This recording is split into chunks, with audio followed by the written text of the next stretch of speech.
Thank you very much, Mr. Chairman. Thanks to all the witnesses for being here. Dr. Wollenitz, if I could start with you. You served as the Chief of Staff to Francis Collins for 4 years, is that right?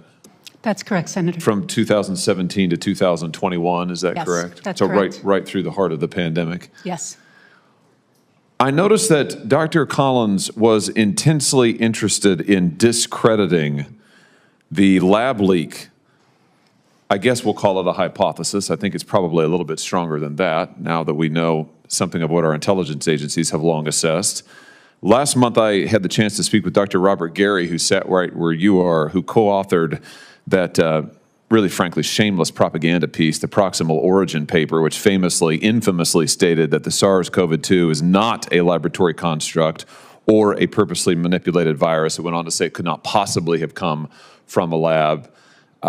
This, of course, we now know is not what multiple U.S. intelligence agencies assessed. What interests me is that your office was very involved in that paper, which was supposed to be an independent piece of scientific analysis, but Dr. Collins actually called Dr. Gary when he was supposedly working on the paper on February 1st, 2020. Is it normal for scientists who are supposedly doing independent research to get together and talk about how their conclusions are going to come out? Thank you for the question, Senator Hawley. I think in general, yes, it is quite common for scientists across biomedical research fields, while they're in the process of doing research, to discuss with colleagues and other scientists. I do not believe that that is an accurate description of the conversations that took place. Well, tell us, what were the nature of the conversations? So, while I was not present for those conversations, my understanding based on readouts is there was a lot of interest in the origins and current understanding of SARS-CoV-2. And I think it's important when we're talking about the term lab leak theory to differentiate between the idea of a virus escaping from a lab, which is a biosafety violation, versus a virus that is engineered or manipulated in the lab and then escapes. Yeah, and your boss and Dr. Fauci tried to discredit both of those things. They said that the lab was absolutely not involved. We know that at the time that this paper was supposedly being written, because we now have the private correspondence from Dr. Fauci, your boss said that it was a very destructive conspiracy to think that there was a lab involved. So he's on the phone with a scientist, quote-unquote scientist, who's supposedly writing an independent paper. By the way, Dr. Gary testified under oath that he was coming to his conclusions while this paper was being written. He was discovering the answers.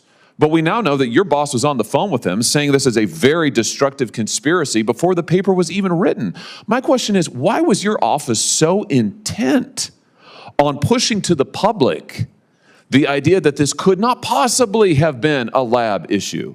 Is it because of the NIH's role in funding gain-of-function research at the lab? Is that the reason why? So, Senator Hawley, I would say that in the event of any new and emerging infectious disease, if you've ever gone through a tabletop exercise in biosecurity, Yeah. Answer my question. Is it because that NIH was actually helping to fund, EcoHealth was funding gain-of-function research? No, I believe that's an inaccurate assessment. In fact, your boss misled Congress and testified falsely that NIH and the EcoHealth had never conducted gain-of-function research in Wuhan, correct? No, that's incorrect. He did testify that. I believe, sir, that what he testified to was that there was no evidence at that time that NIH was funding research that met the scope of the P3CO policy, which I want to differentiate from the term gain-of-function research. Oh, of course, this is the classic. This is the classic. Now that we've lied, now that you have, and your office lied to the American people for years, told the American people that a lab leak was a very destructive conspiracy. That's your boss's statement while you were his chief of staff, course, we now know that that was the conspiracy to hide this from the American people, to censor people who went out and said, you know what, actually maybe this is a lab leak.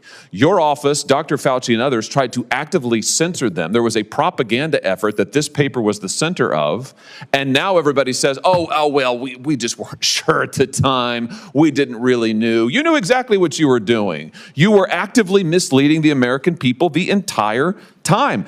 Get this, after that paper, it's really an opinion piece, was published, your boss then says to Dr. Fauci that he had really hoped that the paper would settle this. Is there anything more that we can do to shut down this destructive conspiracy? This is in April of 2020. And then Dr. Fauci went to the White House podium and said that absolutely there's no way that this could have come from a lab. Let me come back to my original question. Why was your office so intent on shutting down any talk about this being involved with a lab? Why? I don't understand it. Why the hysteria? So, Senator Hawley, I will say that my understanding of the situation is that no one at NIH, including Dr. Collins, Dr. Fauci, myself, ever suggested that there wasn't the possibility that a virus had escaped from a lab. Oh, that's ridiculous. Let me just stop you right there. I cannot have these lies just continue to be told over and over again. Sorry, and wrong. That's false. You people repeatedly said it could not have come from a lab. Your boss said it was a very destructive conspiracy. Not that it was unlikely, not that it was not the best idea, a conspiracy. And based on that, you censored, and your administration that you worked for actively censored scientists, journalists, and what we now know is our own intelligence agencies at the same time were concluding and briefing members of Congress that it likely was from a lab leak. I mean, it's extraordinary. And now you've been caught red-handed because you thought that the rest of us wouldn't find out. You thought that the public would always be kept in the dark. And as it turns out, we now know these emails have become public that you were pushing this propaganda effort and yet claiming the mantle of science. Don't you see that what you have done has set back the respectability and integrity of science by generations? You were acting as propagandists. Do you regret your role in any of this? So, Senator Hawley, I don't think you've characterized Do you regret your role in any of the misleading of the public? Do you regret your role in your office saying that a lab nexus here is a very destructive conspiracy? Do you regret your role in helping censor millions of Americans who were kicked off social media, who were disciplined at work for saying that maybe a lab was involved, which we now know the FBI thinks is the case? Do you regret it? I do not believe I ever had the role that you're describing. Do you regret anything that you did during this period? Do you regret not speaking out? Do you regret not advising your boss to temper his comments? Do you regret not opposing the censorship? Do you regret it? You're in a position of tremendous influence. I do not believe censorship took place, sir. You don't believe censorship took place? I do not. What world are you living in? Tell that to the scientists who basically lost their credentials. Tell that to the people who were kicked off of social media and banned because they asked about a lab leak. You don't believe censorship took place? The privilege is astounding. You were the chief of staff at the NIH pushing these conspiracies, pushing the effort to shut down Americans, and now you have the gall to sit here and say censorship never took place. I mean, it's unbelievable. Senator. Unbelievable. Senator. I cannot believe that that's your testimony. And frankly, I can't believe you have the gall to sit here and say that. Thank you, Mr. Chairman. Thank you. Senator Rosen, you're recognized for your questions. Senator Peters, may I have a chance to expand on my comments for a moment? If you could be brief, please. We have other questions. Yes, thank you. I think I want to make it very clear that I certainly, and I do believe this is true of others at NIH as well, including Dr. Collins and Dr. Fauci, have never dismissed that the potential origins of SARS-CoV-2 leading to the COVID-19 pandemic are known, that there is that we just don't have the evidence to be able to make a determination. That's not what the paper said. The paper said it couldn't have come from a lab. It could not have come from a lab. Your boss said it was a very destructive conspiracy. But I please let her. I'd like to go forward with my questions, please.